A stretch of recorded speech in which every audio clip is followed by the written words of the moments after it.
Alright, this is a video on cutting flats on the B mill, either pendants or earrings. First thing you want to do is notice that in the looking down view you've got a 40 millimeter grid. So that's from here to here is 40 millimeters. That's about the size limit of what you can cut on the B mill. So I've got 3 pieces here and I've oriented them into that 40 millimeter grid. So what we're going to have to do is build supports to hold those. Otherwise, when you cut them, they're just going to fall right out of the wax because there's nothing holding them in place. So we want to turn off our snaps. We'll keep our ortho on and our grid snap on. We'll go into the solid and select the box maker, and we'll do this in the red color. So we want to make sure that we are supporting the pieces. So if you look, we don't need a whole bunch, but I'm going to make these about 1 millimeter thick and a couple of millimeters wide. So we'll take that one looks good. We're going to copy it and drag it to about there and grab one more about there.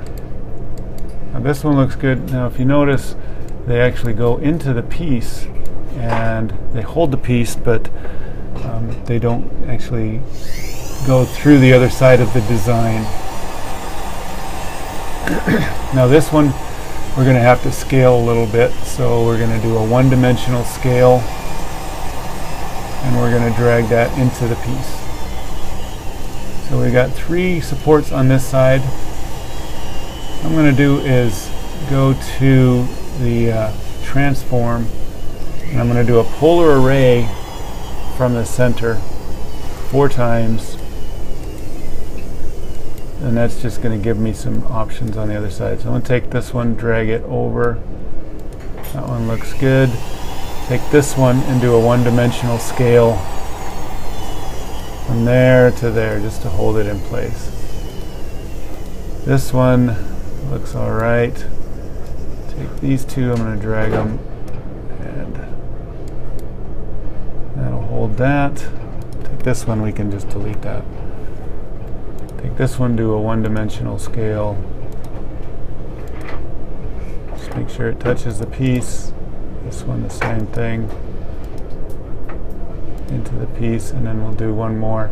We'll take this one and copy it from there to there and do a one-dimensional scale to there, and just going to drag it just to make sure that it comes in contact. I'm going to draw a couple more to support the inside of this wax. So we're going in here and I'm just going to draw little ones. And one in there. Take this one, rotate it, and copy it from there, there, and drag it like that. So this is just kind of helped support that center section. So if you see, I've got this piece here supported on this corner, and on this corner. The same thing here. I've got this piece supported here, here, and here, and this piece as well supported there, and here. All of these are extruding past that 40 millimeter point, and that's okay, because I'll show you why. All of these supports are in red, so I'm going to select the red color with the right button, right click on this red, and then I'm going to group them. So now if I select on those, they're grouped. I'm going to select the pieces, I'm going to group them, and then I'm going to select the supports as well and group that. So now everything is grouped and selected. So now we're ready to go into our builder. So we go over to the builder tab, click on that, and we'll select the toolpath builder, which is the builder B. That will open up the boxes on the left hand side. Now since this is not a ring but it's a flat, we're going to go to the third box down, which is the auto flip flat milling to operations. Select that and hit advanced options. Take this whole thing with the pieces and the supports and everything and drop it into this model box. The fixture plate will be 50 millimeters, which is a little bit larger than the wax we use, or the working area of 40 millimeters, which is good. It's just a buffer so that we don't actually hit the metal plates. We'll hit next.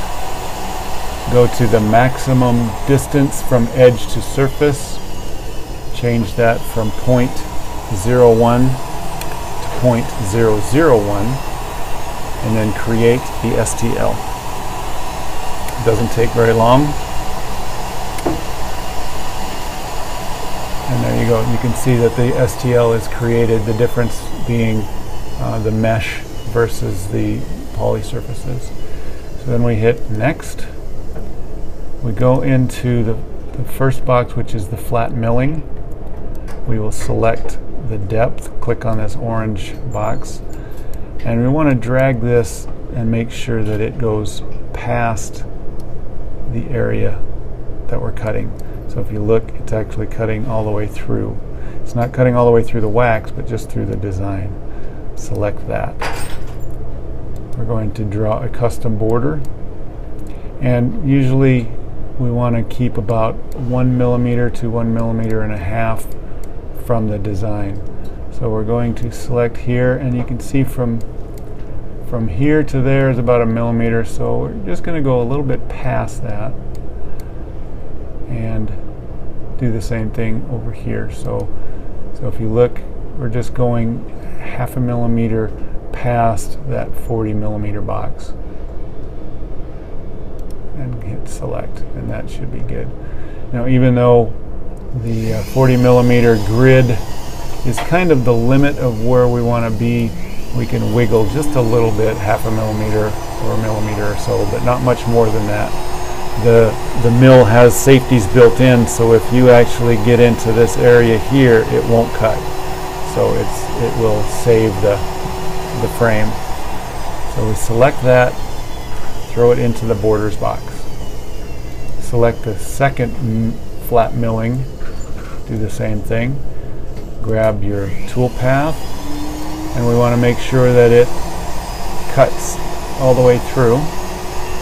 You can see that it's cutting all the way through. Select that into the depth. Open up your custom borders, select the green, throw it in there. Next thing we'll do is make path. And on this one, it doesn't take very long compared to a ring. It's just two sides, so it'll go pretty quick. See, it is done. You'll know that it's done when you see it turn red, because that's actually showing you the tool path. You go into Make RVO, select that, select Desktop, and this is actually saving the model. So you'll go into the file name. If you know the name of the file, you would set that in there, but on this one we'll just say test 2, and we'll name it 2 side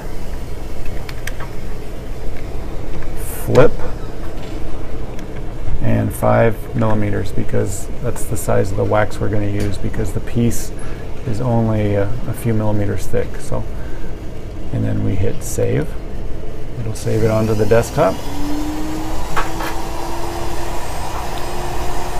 And it's done. We go up to here. We don't want to close out the program. We just want to close out the toolpath generator box. And oh yeah, if you want to click on this and look, it's going to take approximately 2 hours and 41 minutes on the B Mill. You can check that. Close that out. I'd like to hit F9 and then File, Save as whatever you save it. And this one we'll save it Test 2 and hit Save. And that's it for cutting flats, pendants, and earrings and things that are on a flat surface without a rotary.